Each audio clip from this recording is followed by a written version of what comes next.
इस बार जो examination semester के हुए हैं उसमें चुने गए हैं कुछ स्टूडेंट्स। इनकी मुलाकात हम डीसीपी सुमित झा से करवाने वाले हैं। तो ये प्रॉमिस था कि इनकी आपसे मुलाकात करवाई जाएगी और ये लोग आपके साथ कुछ वक्त भी बिता पाएंगे।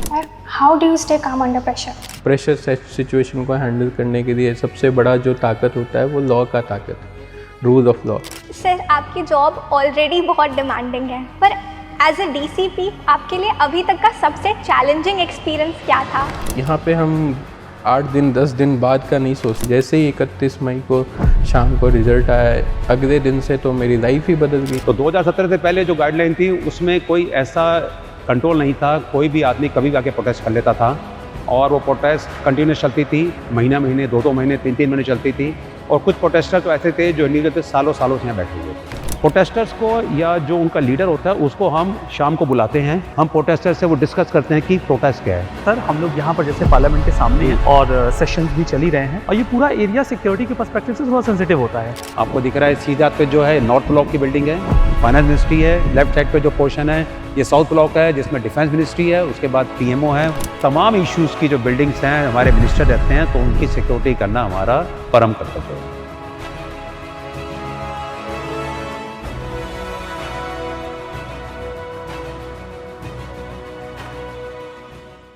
Hello and welcome to PW only IAS। तो आज हम एक बहुत ही खास दिन, एक बहुत ही खास सेशन के साथ आप लोगों के सामने हैं। जैसा कि आप सभी लोगों को पता है कि प्रारंभ 2026 एंड 2027 में हमने एक प्रॉमिस किया था और वो प्रॉमिस बहुत ही सिंपल सा था कि सेमेस्टर एग्जाम्स में जो कोई भी टॉप करेगा हम उनकी मुलाकात और एक रियल टाइम एक्सपीरियंस करवाएंगे ब्यूरोक्रेट्स के साथ। तो इस बार जो एग्जामिनेशन सेमेस्टर के हुए हैं उसमें चुने गए हैं कुछ स्टूडेंट्स। ये स्टूडेंट्स हैं जो आज हमारे साथ यहाँ पे आ चुके हैं। ये हैं बृहस्पति, ये हैं आराधना और ये हैं गुनगुन। तो बृहस्पति, आराधना और गुनगुन आज हमारे साथ हैं। तो जो पूरा प्रोसेस हमने कंप्लीट किया, इन लोगों ने इस एग्जामिनेशन में टॉप रैंक्स अवेल की हैं और इनकी मुलाकात हम डीसीपी सुमित झा से करवाने वाले हैं। और इसके लिए आज हम लोग यहाँ पे प्रेजेंट हैं पुलिस स्टेशन थाना पार्लियामेंट स्ट्रीट सांसद मार्ग पे। और अब हम लोग यहाँ पर अंदर चलेंगे और मुलाकात करवाएंगे इन सभी लोगों की डीसीपी सर के साथ और ये भी देखेंगे कि उनकी लाइफ कैसी होती है। इनके मन में जो भी सवाल हैं ये उनसे पूछ सकते हैं, अपनी क्यूरियोसिटी चाहे वो एग्जामिनेशन से रिलेटेड हो, उन सभी चीज़ों के बारे में आज हम लोग कम्युनिकेट करेंगे, जानेंगे। तो फिर चलिए आप लोगों की मुलाकात करवाते हैं। Hello sir and thank you so much कि आपने अपना इतना प्रेशियस टाइम दिया। जॉब के शेड्यूल में अक्सर वक्त बहुत कम निकल पाता है और ये स्टूडेंट्स हैं, ये गुनगुन हैं, आराधना हैं और बृहस्पति हैं। इन लोगों ने वो जो यूपीएससी का कोर्स होता है उसमें इस बार सेमेस्टर के एग्ज़ाम में टॉप किया है।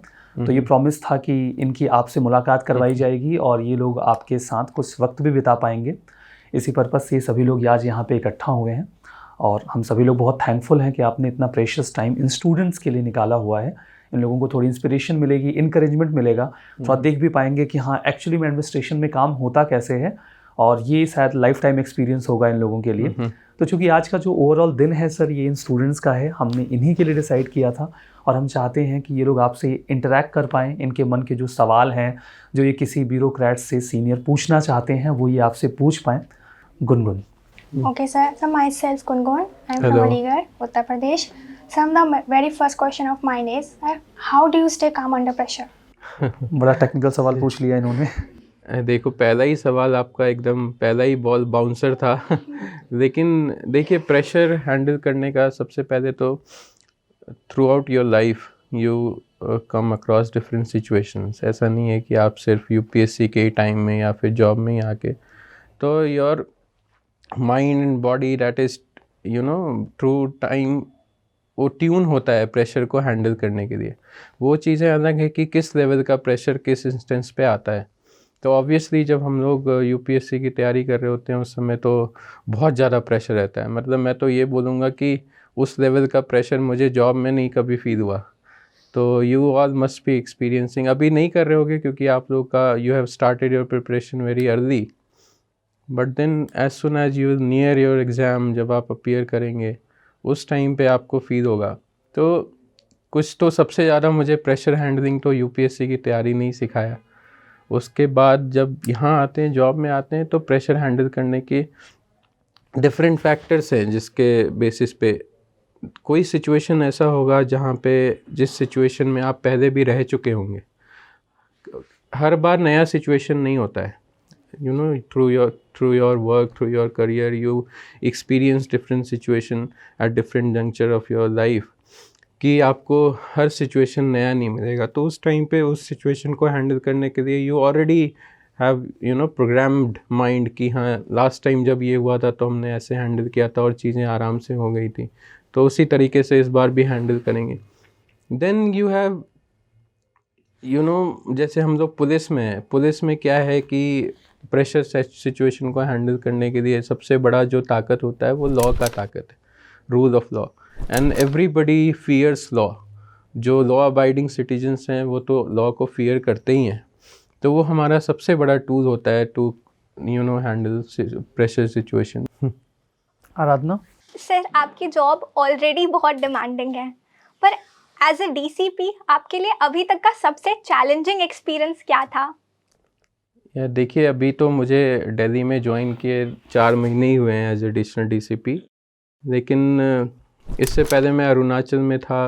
अरुणाचल का ही मैं बोलूँगा, यहाँ तो इस तरह का कोई बहुत चैलेंजिंग सिचुएशन तो अभी तक नहीं आया है। सबसे चैलेंजिंग सिचुएशन यहाँ पे अगर मैं बोलूँगा तो अभी जो रिसेंटली 26 जनवरी का अरेंजमेंट होता है दिल्ली पुलिस का, वो बहुत बड़ा अरेंजमेंट होता है, और उसके साथ साथ दिल्ली के लेजिस्लेटिव असेंबली इलेक्शंस भी थे, तो दोनों एक साथ आ गए थे। तो you had to balance your time, आप इस पे कितना टाइम देंगे, उस पे कितना टाइम देंगे, इधर ज़्यादा ध्यान दे देंगे फिर उधर कुछ कमी रह जाएगी।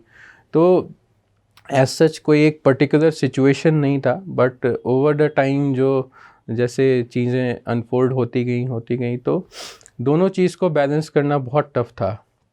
तो ये एक चैलेंजिंग सिचुएशन था, पर टाइम एंड टाइड जो हम कहते हैं, डैट स्टॉप्स फॉर नन। तो टाइम चलता गया, और जैसे जैसे एवरी डे यहाँ पे हम 8 दिन 10 दिन बाद का नहीं सोचते, क्योंकि हर दिन ही एक कुछ नया वो चैप्टर रहता है। तो taking one day at a time हमने उसको हैंडल किया, जैसे जैसे सिचुएशंस आ रही थी उनको हैंडल किया और आगे बढ़ते गए। फिर यहाँ पे एक और सिचुएशन हुआ था जिस दिन पार्लियामेंट में कुछ ऑनरेबल एमपीज़ के बीच में कहा सुनी हुई थी, तो वो हमारा ही एरिया पड़ता है पार्लियामेंट स्ट्रीट थाने का। उस दिन काफ़ी सारे पॉलिटिकल लीडर्स जो हैं वो यहाँ पे आए थे, हमारे डीसीपी ऑफिस में आए थे अपने ग्रीवेंसेस को लेकर, अपने कंप्लेंट्स को लेकर। वो भी काफ़ी मेरे लिए एक नया एक्सपोजर था, नया चैलेंज था कि उसको कैसे हैंडल करना है, क्योंकि इस तरह के पॉलिटिकल सिचुएशन बड़े ट्रिकी होते हैं हैंडल करने के लिए। And after all such unfortunate situations comes to police only. Thank you sir. Rashpati? Yes. Hello, sir. My question for you is, how has your UPSC preparation helped you in your service as well as your daily routine life? यार ये तो सबसे ज़्यादा help करती है। देखिए, UPSC preparation start करने से पहले जो मेरा अंडरस्टैंडिंग था चीज़ों का, जो मतलब ब्रॉड अंडरस्टैंडिंग नहीं थी चीज़ों की। UPSC gives you exposure of different things which you had never thought of. हम लोग कई सारे सब्जेक्ट्स पढ़ते हैं ओवर आवर स्टूडेंट करियर। हम 10th-12th में ज्योग्राफी, हिस्ट्री ये सब पढ़ते रहते हैं। फिर जब वो 10th-12th चला जाता है, फिर इंजीनियरिंग में जाते हैं तो हम ये सब भूल जाते हैं, या फिर व्हाटएवर ग्रेजुएशन में जो सब्जेक्ट लेते हैं ये सारी चीज़ें पीछे छूट जाती हैं। बट ओवरऑल जब आप अपने उसमें देखेंगे प्रोफेशनल लाइफ में, तो इन सब चीज़ों का बहुत बड़ा एक रोल रहता है जो कहीं ना कहीं प्ले कर रहे होते हैं। जैसे यूपीएससी को लेके देखे तो सबसे पहले तो मैं ज्योग्राफिकल एस्पेक्ट को बता दूं कि यूपीएससी से पहले मुझे ज्योग्राफी का इतना सेंस नहीं था कि वर्ल्ड में कौन से देश कहाँ हैं, क्या है, नहीं है, और उनका क्या जियोपॉलिटिकल इम्पैक्ट है हमारे इंडिया पे या फिर इंडिया के डिफरेंट फैक्टर्स पे। पर उसको पढ़ने के बाद ज्योग्राफी, जैसे मैं पहले ही अरुणाचल में पोस्ट हुआ था, तो अरुणाचल के बारे में मैं जितना कुछ ज्योग्राफी में पढ़ा था उतना ही जानता था, या फिर सोसाइटी में अगर पढ़ा होगा उनके ट्राइब्स के बारे में, उनके कल्चर के बारे में उतना ही जानता था। तो वो एक बेसिकली एक बेस तैयार करती है कि आप वहाँ जब लोगों से जानते हैं तो आप उनसे कनेक्ट कैसे करेंगे। आप उनके बारे में अगर कुछ बात करेंगे तो उनको लगेगा कि हाँ यार ये तो हमारे बारे में पहले से जानता है।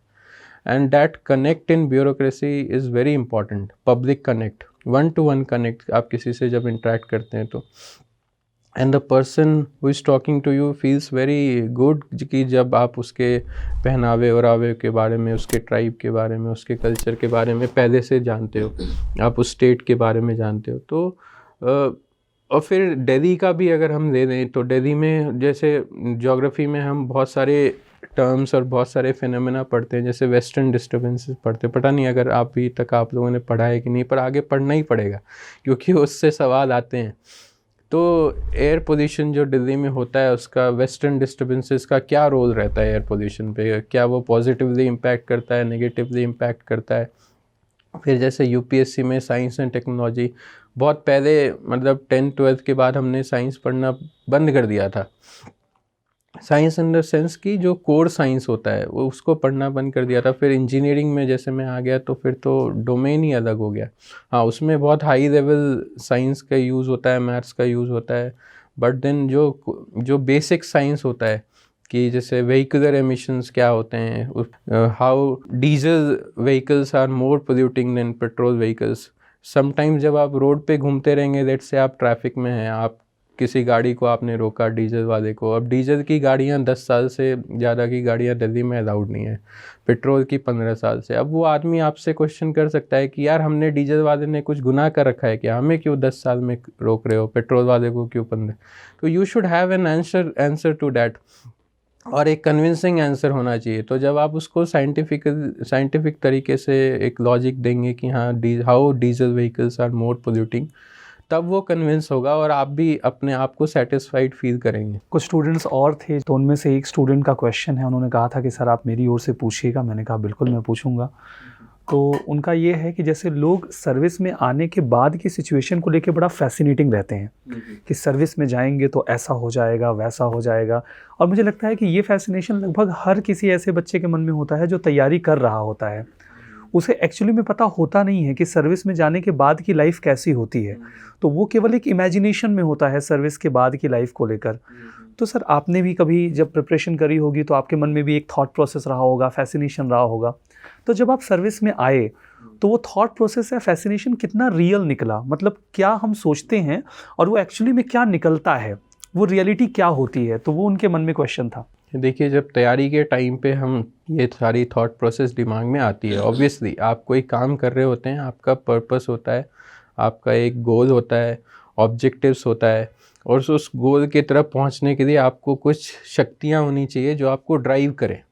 क्योंकि यूपीएससी के टाइम पे आपको कई बार ऐसा लगेगा कि यार मैं ये जो कर रहा हूँ ये क्यों कर रहा हूँ, इतनी मेहनत लग रही है, क्या आउटपुट निकलेगा नहीं आएगा, एग्ज़ाम का जो सक्सेस रेशियो है वो बहुत ही कम है, it is one of the toughest exams in the world, तो नहीं होगा तो क्या होगा, ये सारी फैक्टर्स आती हैं. पर उस समय जो चीज़ें आपको ड्राइव करती हैं, जो मोटिवेट करती हैं, वो यही चीज़ें रहती है कि आप जो अपने इन एंड अराउंड लोगों को, ब्यूरोक्रेट्स को देखते हैं, the impact that they are making to the lives of people, the kind of decisions they are making, और उन डिसीजंस का क्या इम्पैक्ट होता है.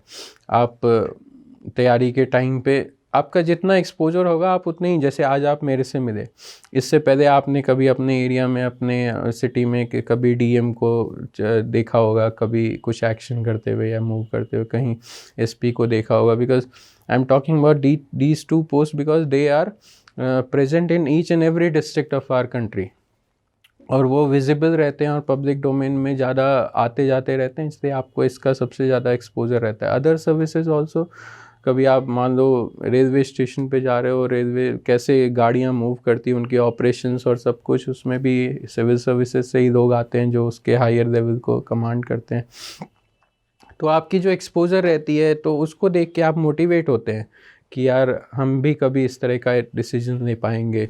यूपीएससी के थ्रू आप किसी भी सर्विस में आते हैं, जो इम्पैक्ट आप लाते हैं लोगों के ऊपर, वो बहुत बड़ा इम्पैक्ट होता है. मुझे आज भी याद है कि 31 मई 2017, अब 30 मई तक मतलब मुझे कोई नहीं जानता था, कुछ नहीं होता था. मतलब मैं अपना नॉर्मली राजेंद्र नगर में तैयारी करता था, वहाँ पे अपना कोचिंग वोचिंग ये वो सब सारी चीज़ें चल रही थी. जैसे ही 31 मई को शाम को रिज़ल्ट आया, my phone started ringing like anything, है ना, मतलब एक फ़ोन पे बात कर रहा हूँ, 10-10 मिस कॉल्स आ रहे हैं, और इस तरह से होना शुरू हुआ। और अगले दिन से तो मेरी लाइफ ही बदल गई, मतलब सब लोग मुझे अलग नज़रिए से देखने लगे, मेरे फैमिली को अलग नज़रिए से देखने लगे। तो एक सोशल जो अपलिफ्ट मिलता है आपको इस एग्ज़ाम को क्रैक करके, वो अनपैरेलल्ड है। वो चीज़ आपको बाकी जगह भी मिलेगा, बट उसमें टाइम लगेगा। ये एक दिन में आपको जो है जो फील होगा ट्विस्ट, एंड आई होप कि आप तीनों लोग सक्सेसफुल रहें और आपको भी वो चीज़ एक्सपीरियंस करने का मौका मिले। Thank you sir. हाँ, ठीक है सर, काफ़ी अच्छी तरीके से आपने इनको समझा भी दिया और मोटिवेट भी कर दिया। ये लोग जो चीज़ें सुनते और इमेजिन करते थे वो अभी इनके सामने हैं, ये देख पा रहे हैं। एंड आई होप कि ये सारी चीज़ें इन्हें मोटिवेट करेंगी आगे की प्रिपरेशन में, और ये लोग बहुत बढ़िया तरीके से मेहनत करेंगे। तो whatever are your takeaways, take good things from here, जो चीज़ें आपको मोटिवेट करें और आगे भी ये करें। और यूपीएससी का एक जो प्रिपरेशन का दौर होता है बड़ा टफ होता है। It makes you mentally strong, whether you are successful और not, you will come up as a better citizen, as a better student. आपकी नॉलेज, आपकी अंडरस्टैंडिंग, आपका एक्सपोजर बहुत अलग लेवल का होगा जब आप यूपीएससी की तैयारी कर देंगे। तो वो चीज़ें तो हमेशा आपको वैल्यू एडिशन एक ऐसा करेगी जो लाइफ लॉन्ग चलता रहेगा। और यूपीएससी की तैयारी अगर आपने ढंग से की तो लेट मी टेल यू, आप यूपीएससी क्लियर करें ना करें, आप लाइफ में तो सक्सेसफुल ज़रूर हो जाएंगे, कुछ ना कुछ अपने लिए करने के काबिल तो ज़रूर हो जाएंगे। Thank you so much sir. Welcome. तो अब हम लोग आ चुके हैं जंतर मंतर पे, और जंतर मंतर पे हमारे साथ अजय सर हैं। तो अभी हम लोग यहाँ पर इनको आपके साथ लेकर आए हैं ताकि ये लोग जान सकें कि आखिर इंडिया में जो राइट टू प्रोटेस्ट है विद रीजनेबल रिस्ट्रिक्शंस, वो कैसे ऑर्गेनाइज किए जाते हैं, कैसे लोगों को अलाउ किया जाता है कि वो प्रोटेस्ट कर सकते हैं अपने इश्यूज़ पे।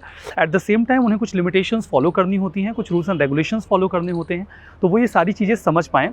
तो सर ये स्टूडेंट्स हैं, सबसे पहले तो सर आप अपने बारे में बता दीजिए थोड़ा सा, ये लोग भी जान जाएं ये किससे इंटरेक्ट कर रहे हैं, और उसके बाद ये जंतर मंतर की कहानी थोड़ा सा आप बताएं तो बेहतर सबसे पहले तो मैं इनका वेलकम करता हूँ स्टूडेंट्स का। आपने टॉप किया है, दिस इज़ ग्रेट। और आप यहाँ पर आए हैं डाउन द लाइन सीखने के लिए कि पुलिसिंग कैसे काम करती है। मेरा नाम है ACP Ajay Kumar Gupta, I am a दानिश ऑफिसर 2018 बैच। मैं ACP पार्लियामेंट स्ट्रीट हूँ, और which is the most challenging post in Delhi police, ACP parliament street. जुलाई 2020 से मैं पोस्टेड हूँ, so almost I am going to complete 3 years. ये जो साइट है जंतर मंतर का, basically this is a notified area to perform right to protest. यहाँ पर हर कम्युनिटी को, हर व्यक्ति को, हर ग्रुप को अपनी आवाज़ को रखने का एक स्पेस दिया जाता है, बट अंडर दी गाइडलाइंस। 2017 से पहले यहाँ पर गाइडलाइंस डिफरेंट थी, बट आफ्टर 2017 पेटिशंस डली, माननीय supreme court, honourable supreme court of India ने और NGT ने यहाँ गाइडलाइंस बनाई कि यहाँ प्रोटेस्ट करने के लिए there should be some guidelines. जो प्रोटेस्ट होगी गाइडलाइंस के हिसाब से होगी। उस गाइडलाइन में ये था कि प्रोटेस्ट करने के लिए क्या प्रोसीजर फॉलो करना पड़ेगा, पुलिस क्या उसको डिसाइड करेगी कि इस प्रोटेस्ट को करने देना है, प्लस कितनी उसमें गैदरिंग वगैरह रहेगी। तो 2017 से पहले जो गाइडलाइन थी उसमें कोई ऐसा कंट्रोल नहीं था, कोई भी आदमी कभी भी आके प्रोटेस्ट कर लेता था, और वो प्रोटेस्ट कंटिन्यूस चलती थी, महीने 2 महीने 3 महीने चलती थी।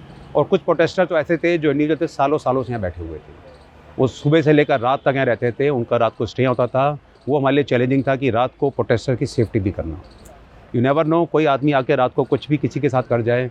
और उस प्रोटेस्टर्स में फीमेल्स भी होती थी, तो फीमेल्स की सिक्योरिटी बहुत बड़ा चैलेंज था। उसके अलावा यहाँ सैनिटाइजेशन की प्रॉब्लम थी, क्योंकि लोग यहाँ रहते थे, उनका जो रिक्वायरमेंट्स होती पूरी नहीं होती थी।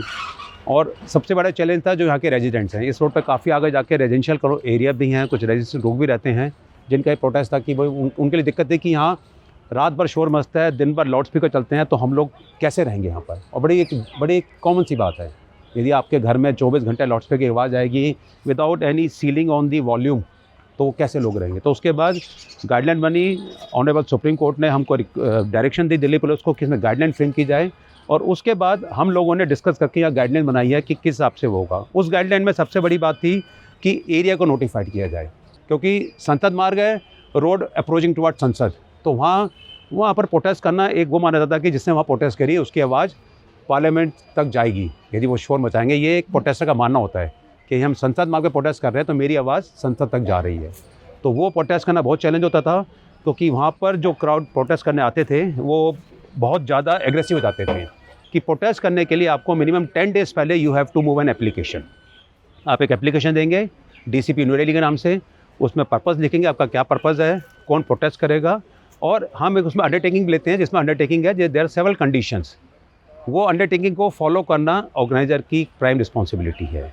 उसमें ये भी क्लॉज है कि अंडरटेकिंग की कोई भी क्लॉज वायलेट करेंगे तो एक लीगल एक्शन लिया जाएगा। अब क्योंकि हमने जब एरिया नोटिफाइड कर लिया था तो उसको कैसे बताएंगे लोगों को, तो उसके लिए हम एक स्टैंडिंग एक ऑर्डर निकालते हैं जिसे हम 144 CRPC बोलते थे पहले in the previous law, but now it's a new law BNSS 163 है, जैसे आपने कभी सुना हो कि धारा 144 लग गई, इट्स वेरी कॉमन।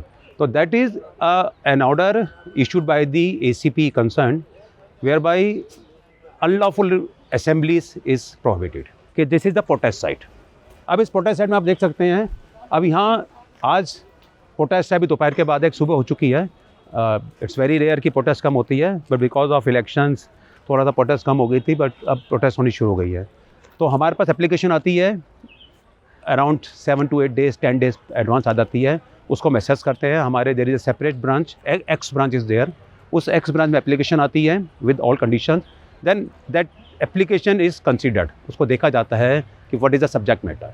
समटाइम्स ऐसा होता है कि राइट टू प्रोटेस्ट का राइट तो है, बट उस प्रोटेस्ट में ऐसी बात हो जाती है कि उससे further law and order situation ख़राब हो जाती है। तो we have to see that कि किसी एक प्रोटेस्ट से किसी और कम्युनिटी को या किसी और ग्रुप ऑफ पर्सनस को या किसी और सेक्टर ऑफ सोसाइटी को कोई दूसरा उससे वो न हो जाए, कि एक प्रोटेस्ट कराने के चक्कर में पता लगा कि कोई राइट्स हो गए या कोई फर्दर प्रोटेस्ट हो गए, उसको असेस किया जाता है। उसकी बहुत सारी चीज़ें हैं कि किस बेस पर परमिशन दी जाएगी। आफ्टर दैट जब हमें कंसिडर किया जाता है कि दिस प्रोटेस्ट इज़ परमिसिबल, तो हम उसको परमिशन देते हैं with limits, with guidelines. Protesters को या जो उनका लीडर होता है उसको हम शाम को बुलाते हैं, प्रीवियस इवनिंग को हम उससे फिर भी डिस्कस करते हैं। वो डिस्कशन हमारे DCP साहब करते हैं, वो नहीं होता तो मैं भी करता हूँ। हम प्रोटेस्टर से वो डिस्कस करते हैं कि प्रोटेस्ट क्या है। उस वक्त भी हम सारी बातों को रीअसेस करते हैं। एक बार तो एप्लीकेशन आ गई तब कर लिया, but everything is not mention in the application. हम लीडर को बुलाते हैं, जो ऑर्गेनाइज़र है, उनको रीड आउट करते हैं कि उसके माइंड में क्या क्या प्रोटेस्ट का लेवल रहेगा, किस लेवल तक प्रोटेस्ट जा सकती है। उनको फिर लीगैलिटीज़ बताते हैं कि आप वायलेशन करेंगे तो that would be A punishable offence.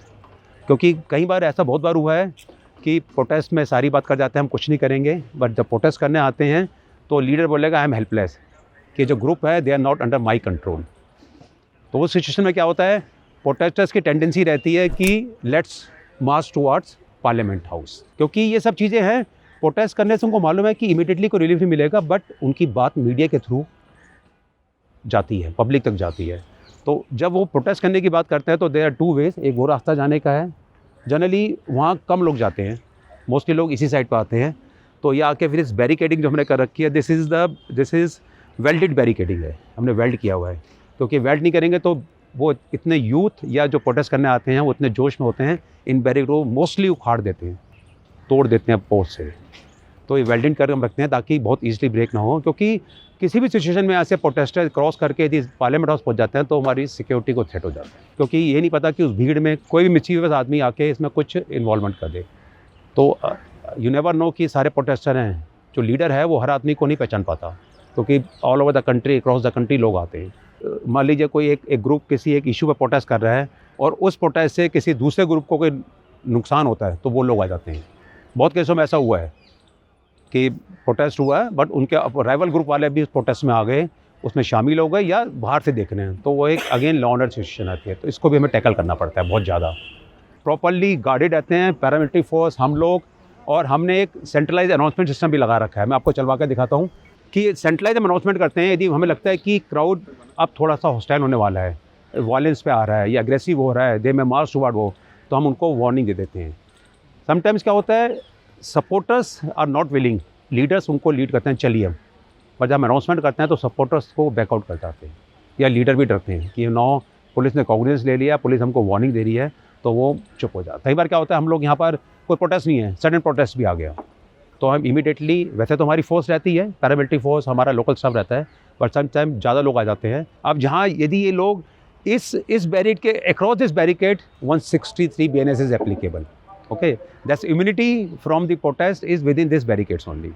इसके बाद आप बाहर जाते हैं तो you are liable for punishment, that prosecution for violation of 163 order. तो हम ये अनाउंसमेंट करते हैं। तो इस साइकोलॉजिकल बहुत फ़र्क पड़ता है।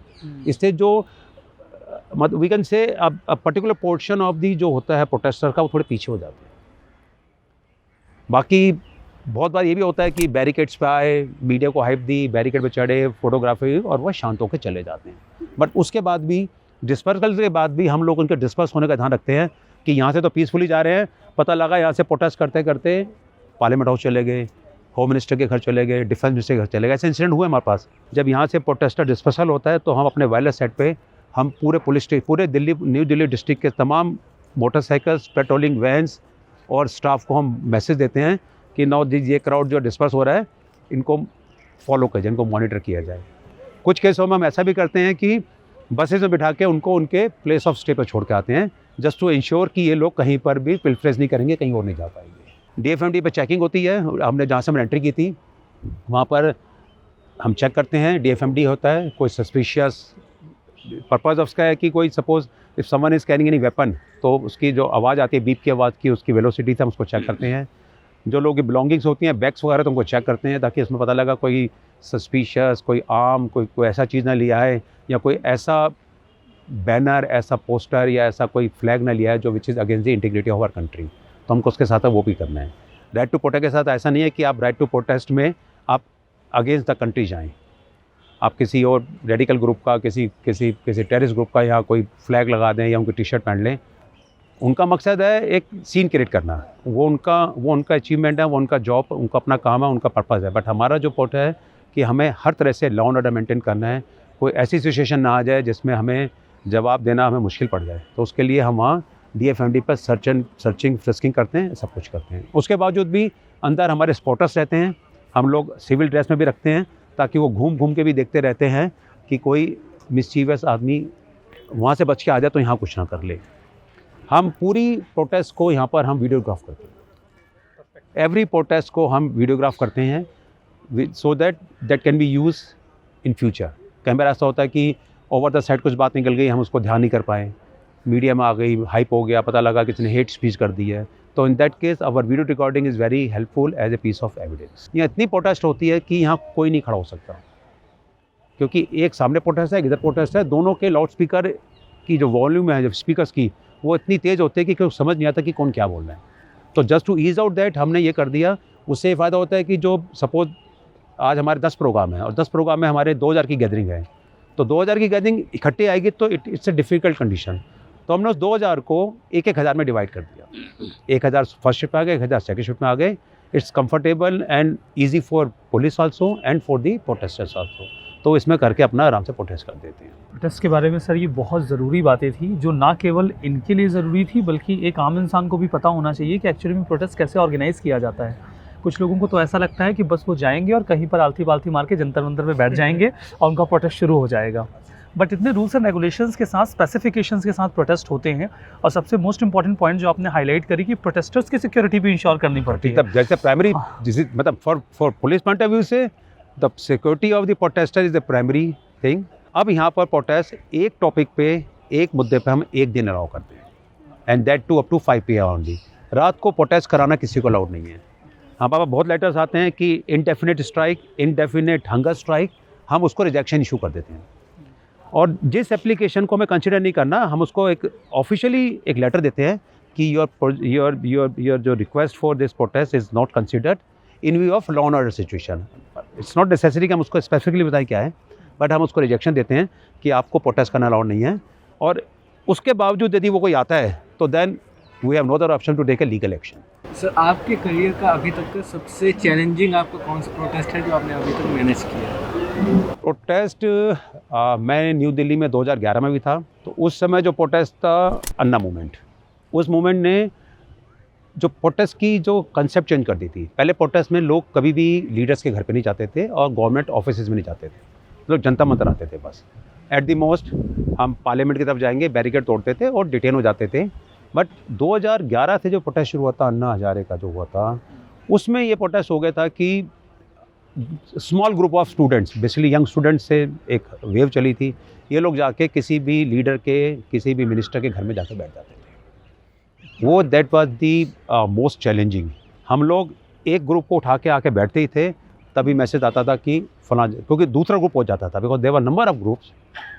उन्होंने भी स्ट्रेटजी बनाई थी इंस्टेड ऑफ कि 100 लोग एक साथ जा रहे हैं, उन्होंने 100 लोगों के 20 ग्रुप बना दिए, 5-5 लोगों के, and they are going simultaneously at 20 places. तो दैट वाज द चैलेंजिंग। बहुत सर एक क्वेश्चन आप आंसर कर दीजिए, जैसे कई बार क्या ऐसे केसेस बने क्या कि आपको लाठीचार्ज करना पड़ा हो, और उसको देखिए क्या स्पेसिफिक रूल्स होते हैं? हाँ, हमें फोर्स का इस्तेमाल करने की बिल्कुल पावर है, लॉ में और देता है, हमें पावर देता है। वो बहुत ही एक्सट्रीम कंडीशन में किया जाता है, जब हमको लगता है कि जो प्रोटेस्टर्स हैं इतने वायलेंट हो गए हैं कि जिससे गवर्नमेंट प्रॉपर्टी को, आम जनता को और इवन पुलिस को हार्म पहुंच रहा है।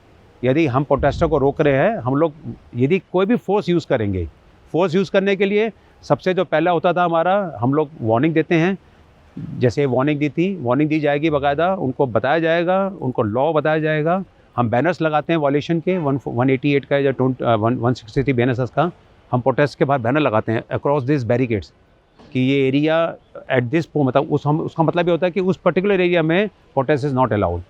हम वाटर कैनन का भी इस्तेमाल बड़ा एक्सट्रीम कंडीशन में करते हैं। Water cannon is the mildest way of preventing a protest, क्योंकि उससे होता है पानी से लोग गीले होते हैं, डरते पीछे हो जाते हैं। पुराने टाइम में जब वाटर कैनन भी काम नहीं करता तो नो डाउट टीयर गैस भी यूज़ हुई है डिस्पर्स करने के लिए, और लाठी चार्ज भी हुई है। ऐसे इंसिडेंट्स हैं हमारे पास, लाठी चार्ज भी हुए हैं, क्योंकि वो एक्सट्रीम कंडीशन होगी जब हमारे पुलिस वालों पर अटैक होने लगेगा, हमारे ऊपर पत्थर फेंके जाएंगे, हमारे ऊपर डंडे फेंके जाएंगे, तो हमारे चोट लगती है। तो in that case we have no other option but with all formalities, announcement करके, वार्निंग देने के बाद, और with the permission of senior most officer. Lathi charge जो होगा, जो सीनियर मोस्ट ऑफिसर प्रेजेंट रहेगा, ओनली विद हिज परमिशन होगा। वो सीनियर मोस्ट ऑफिसर एसीपी भी हो सकता है, एसएचओ भी हो सकता है, और माई डीसीपी भी हो सकता है। सर कई बार दिल्ली हमारी नेशनल कैपिटल है, कई बार ऐसे भी इंसिडेंट्स हो जाते हैं एक्सट्रीम कि आप ऑलरेडी एंटिसिपेट कर ही लेते होंगे कि प्रोटेस्ट होने वाला है, तो आप उसके लिए भी कुछ पहले से प्रिकॉशनरी मेजर्स लेते होंगे? मैंने आपको बोला था ना कि हमारे देश में या फॉरेन देश से बाहर कोई इंसिडेंट होते हैं तो हम उसको बिल्कुल फॉलो करते हैं। हम लोग सोशल मीडिया प्लेटफॉर्म चेक करते रहते हैं, स्टेटस चेक करते रहते हैं। इन सो मैनी केसेस हमको प्रोटेस्ट का पता लगता है ग्रुप के सोशल मीडिया प्लेटफॉर्म से, तो बिल्कुल हम उस केस में हम पहले से तैयार हो जाते हैं। देखिए हमारी तैयारी क्या है, हमारी तैयारी यहाँ पर है कि सफिशिएंट फोर्स का डिप्लॉयमेंट। हम लोग का बेसिकली जो तैयारी है that is the sufficient force. अब मुझे आज एक सोशल मीडिया प्लेटफॉर्म से लग गया कि कल प्रोटेस्ट होनी है, और वो प्रोटेस्ट अनशेड्यूल्ड है, क्योंकि they are not moving any application. यहाँ अनशेड्यूल्ड प्रोटेस्ट, जिसे हम स्नैप बोलते हैं, स्नैप डेमोन्स्ट्रेशन बहुत होते हैं। ऐसा नहीं है कि हर प्रोग्राम शेड्यूल्ड होता है, हमारे पास एप्लीकेशन आता है। स्टूडेंट विंग्स हैं, JNU स्टूडेंट्स हैं, ये बिना बताए आ जाते हैं और नहीं मानते हैं, बोले हमने प्रोटेस्ट करना है, राइट टू प्रोटेस्ट है, ठीक है हम भी करने देते हैं। बट वही वाली बात है कि आप सारी फॉर्मेलिटीज़ पूरी करेंगे, उनको वार्निंग देंगे, उनको बताएंगे कि प्रोटेस्ट शायद जनता मंतर पे है। समटाइम्स वो एग्री कर जाते हैं, जब एग्री नहीं करते हैं तो फिर हम उनको रिमूव करते हैं, वहाँ से रिमूव करके हम थोड़ी देर डिटेन भी करते हैं, एज़ पर प्रोसीजर डिटेन भी करते हैं, और यदि कंडीशंस ऐसी होती है तो हम लीगल एक्शन भी लेते हैं। We also file criminal cases against the leaders and the protesters, so that future में वो ऐसा प्रोटेस्ट ना करें। जब हमने, सरकार ने, कोर्ट ने इस एरिया को नोटिफाइड कर दिया तो आप आके प्रोटेस्ट कीजिए। बट उनकी इंशा रहती है नहीं कि मेरा एजुकेशन से रिलेटेड है तो हम एजुकेशन मिनिस्ट्री पे जाएंगे, मेरा होम से रिलेटेड है होम मिनिस्ट्री पे जाएंगे। तो वो उनका अपना प्रेरोगेटिव है, प्रोटेस्टर का अपना है, बट लॉ ऑर्डर मेंटेन करने के लिए हमको वो अवॉइड रोकना ही रोकना है। Otherwise there is no existence of police, administration नहीं रहेगा, ना ऑर्डर ख़राब हो जाएगा, उसका बड़ा इम्पैक्ट होता है। अब आप कहीं पर इसके अलावा प्रोटेस्ट करते हैं, सपोज आप बाहर रोड पर प्रोटेस्ट करने लगेंगे तो क्या होगा? सबसे पहला काम होगा ट्रैफिक जाम। वर्किंग डे है, ट्रैफिक जाम है, कनेक्टिंग रोड है, हॉस्पिटल पास है, आपको रेलवे स्टेशन जाना है, आपको फ्लाइट पकड़नी है, तो सफ़रर कौन है? आम जनता। हम इस बात की वार्निंग भी देते हैं जब प्रोटेस्ट ऐसी हो जाती है, हमको ये भी कहते हैं कि आपके कारण ट्रैफिक जाम हो रहा है और पब्लिक को इनकन्वीनियंस हो रही है। Thank you so much sir, आपने जिस डिटेल के साथ प्रोटेस्ट कैसे ऑर्गेनाइज करवाए जाते हैं, प्रोटेस्टर्स के क्या राइट हैं, आप उसे कैसे मैनेज करते हैं, और ना केवल मैनेज करते हैं बल्कि मीडिएट करके मोस्ट ऑफ द केसेस में सॉल्यूशन भी दिलवा देते हैं। इतनी डिटेल्स मुझे नहीं लगता कि किसी भी और तरीके से जानी जा सकती थी। तो ये इनका बहुत ही बढ़िया रियल लाइफ एक्सपीरियंस रहा होगा, जहाँ पे इन्होंने ऑन ग्राउंड देखा कि प्रोटेस्ट कैसे होते हैं और कैसे मैनेज किए जाते हैं। डेफिनेटली इन बच्चों ने जो बेसिकली पढ़ाई कर रहे हैं यूपीएससी की, तो इनको जब ये सक्सेसफुल होंगे, सिलेक्शन होगा, तो इनको आके यही काम करने पड़ेंगे। हाँ, तो बेटर है कि ये जो माइंडसेट आज से तैयार रहेगा तो इनके लिए बहुत अच्छा रहेगा और मोटिवेशन भी रहेगा। आई होप हम लोग को देख के बच्चे मोटिवेट होंगे और definitely they may opt for the IPS। तो अब हम लोग एकदम बिल्कुल पार्लियामेंट के सामने पहुंच गए हैं और पार्लियामेंट के सेशंस ऑनगोइंग हैं। पार्लियामेंट बहुत ही सेंसिटिव एरिया होता है इंडिया का, हाई सिक्योरिटी जोन होता है। यहाँ पर अभी हम अपने स्टूडेंट्स के साथ पहुँच गए हैं, तो एक मन में सवाल होता है कि इस पूरे एरिया की सिक्योरिटी को कैसे मेंटेन किया जाता है। तो फिर चलिए सर के पास चलते हैं और सवाल पूछते हैं सर से। सर बताएंगे कि सर हम लोग यहाँ पर जैसे पार्लियामेंट के सामने हैं और सेशंस भी चल ही रहे हैं और ये पूरा एरिया सिक्योरिटी के पर्सपेक्टिव से थोड़ा सेंसिटिव होता है, तो यहाँ पर जो सिक्योरिटी इंश्योर की जाती है वो कैसे की जाती है और यहाँ चैलेंजेस क्या होते हैं सिक्योरिटी के? ये जहाँ हम खड़े हैं, this is north of the कर्तव्य पथ। ये जो आपके पीछे रोड है कर्तव्य पथ है, जो बिल्कुल स्ट्रेट राष्ट्रपति भवन से लेकर नेशनल स्टेडियम जा रही है। ये पूरा एरिया हाईली सिक्योर्ड एरिया है, क्योंकि सबको मालूम है नॉर्थ ब्लॉक, साउथ ब्लॉक, हमारी पार्लियामेंट, हमारे राष्ट्रपति और सारे मिनिस्ट्री के ऑफिस यहाँ पर हैं। तो यहाँ की सिक्योरिटी मोस्ट चैलेंजिंग पार्ट हमारी ड्यूटी का है, और वो हमारे चैलेंज सेशन के दौरान हम कह सकते हैं डबल ट्रिपल हो जाता है। ऑफ सेशन भी यहाँ पूरी सिक्योरिटी रहती है क्योंकि मूवमेंट रहती है, और ड्यूरिंग सेशन तो हमारा चैलेंज ज़्यादा बढ़ जाता है। आपको दिख रहा है सीधा पे जो है नॉर्थ ब्लॉक की बिल्डिंग है। नॉर्थ ब्लॉक, इसमें ministry of home affairs, finance ministry है। लेफ्ट साइड पे जो पोर्शन है ये साउथ ब्लॉक है, जिसमें डिफेंस मिनिस्ट्री है। उसके बाद PMO है, हमारे प्रधानमंत्री का कार्यालय है। हमारे पीछे रेल भवन है, और उसके साथ में नॉर्थ ब्लॉक के बीच में पार्लियामेंट हाउस की पुरानी बिल्डिंग और पार्लियामेंट हाउस की नई बिल्डिंग है। इधर भी आगे मिनिस्ट्री के ऑफिस हैं, दोनों साइड पे पीछे वायुसेना भवन है। तो आप समझ सकते हैं कि इन बिल्डिंग की इंपॉर्टेंस कितनी है। हमारे देश के तमाम इश्यूज़ की जो बिल्डिंग्स हैं, हमारे मिनिस्टर रहते हैं, तो उनकी सिक्योरिटी करना हमारा परम कर्तव्य है। तो यहाँ पर एक एक्सेस कंट्रोल हो जाता है। हमने एक जोन बना रखा है, inner zone. Beyond that zone कोई भी अनऑथराइज आदमी अलाउड नहीं है। Unauthorise means a layman, public का आदमी। वही आदमी जाएगा जो ऑफिशियल ड्यूटी दे रहा है, लाइक पुलिस वाले या दूसरी एजेंसीज, ट्रैफिक हो गया या अदर हमारी सिक्योरिटी एजेंसीज हो गई, या जो लोग स्टाफ हमारे इन दोनों सरकारी ऑफिस में काम करते हैं। उसके लिए जगह जगह पे हमने जो भी रोड्स अप्रोच करती हैं वहाँ पर हमारी पिकेट्स लगती हैं, सुबह से लग जाती हैं जिस समय से मूवमेंट का टाइम होता है, और राउंड दी क्लॉक रहती है। दिन में ज़्यादा स्टाफ रहता है, रात को कम रहता है। हर गाड़ी और हर आदमी की चेकिंग होती है। व्हीकल वही जाएगा जिसके पास प्रेस्क्राइब पार्किंग है, पास है मिनिस्ट्री का या पार्किंग है। उसके अलावा जो भी आएगा वो सब इस आउटर जो हमारा इनर कॉर्डन है उससे बाहर रहेगा। इनर कॉर्डन के बाद एक आउटर कॉर्डन है, वो एरिया भी सेंसिटाइज है। ऐसा नहीं है कि हमें इसी एरिया में रोकने से काम चल जाएगा। यदि किसी को इंसिडेंट करना है, कोई मिस्चीवियस एक्ट करना है, तो बाहर भी कर सकते हैं, इम्पैक्ट उसका वही पड़ना है। तो हमारा बियॉन्ड दिस एरिया भी हमारा सारा एरिया अराउंड पार्लियामेंट हाउस काफ़ी बड़ा एरिया है। जो इस पार्लियामेंट हाउस के पीछे भी सारा एरिया आता है, राष्ट्रपति भवन के पीछे एरिया आता है, दोनों साइड पे एरिया आता है। वो सारा एरिया हमारा सैनिटाइज होता है, सारा कंट्रोल होता है। अच्छा सर, जैसे कई बार होता होगा बाकी की सिक्योरिटी एजेंसीज भी इन्वॉल्व होती हैं, तो उनके साथ कोऑर्डिनेट भी करना पड़ता होगा। बिल्कुल, कोऑर्डिनेशन कैसे एस्टैब्लिश? कोऑर्डिनेशन देखिए, यहाँ पर जो मेन जो काम है हमारा लोकल पुलिस का प्लस ट्रैफिक का। हमारी ट्रैफिक यूनिट बहुत एफिशिएंट है, क्योंकि मूवमेंट व्हीकलर हम लोग उतना ध्यान नहीं दे पाते। दिल्ली में हर चीज़ के लिए हमने एक ड्यूटीज़ को बाइफरकेट किया हुआ है, तो ट्रैफिक हमारी अलग यूनिट्स हैं। तो व्हीकुलर मूवमेंट जो ट्रैफिक करती है, पर कोऑर्डिनेशन रहती है हमारी, आपस में बात रहती है मूवमेंट के बारे में, एक दूसरे की हेल्प करते हैं। क्योंकि वीआईपी मूवमेंट बहुत रहती है। वीआईपी मूवमेंट में ये होता है कि लोगों का, हमारे जो वीआईपी में प्रोटेक्टिव हैं उनके व्हीकल्स होते हैं, नंबर ऑफ़ व्हीकल ज़्यादा होते हैं, तो वो स्मूथ है। ऐसा नहीं हो सकता कि एक मूवमेंट हो जाए और दूसरी मूवमेंट उसके कारण रुक जाए। इस चीज़ को बहुत कोऑर्डिनेट किया जाता है, बहुत सिंक्रोनाइज़ किया जाता है, और वो मूवमेंट किसी की भी हो उसको हम बिना फ्लॉलेस तरीके से करते हैं कि किसी भी एक मूवमेंट एक प्रोटेक्टिव की मूवमेंट के कारण दूसरे प्रोटेक्टिव को हम दिक्कत नहीं देते। उसके साथ साथ पब्लिक को दिक्कत नहीं देते। ऐसा नहीं है कि कोई मूवमेंट के चक्कर में हम पब्लिक को तंग करें, वो पूरा ध्यान रखा जाता है। क्योंकि ये एक प्रोटेक्टेड जोन है, तो यहाँ मोस्टली जो लोग आते हैं, चाहे वो गवर्नमेंट सर्वेंट हैं, they are also well aware, they are most cooperative. उनको मालूम है कि उनको इस प्रोसेस से चलना ही पड़ेगा, searching frisking subject to checking, रुकना भी पड़ेगा। तो they all are cooperative and they are all aware about this कि हाँ भाई ये सिक्योरिटी के इश्यूज़ हैं, और दे आर वेरी कोऑपरेटिव।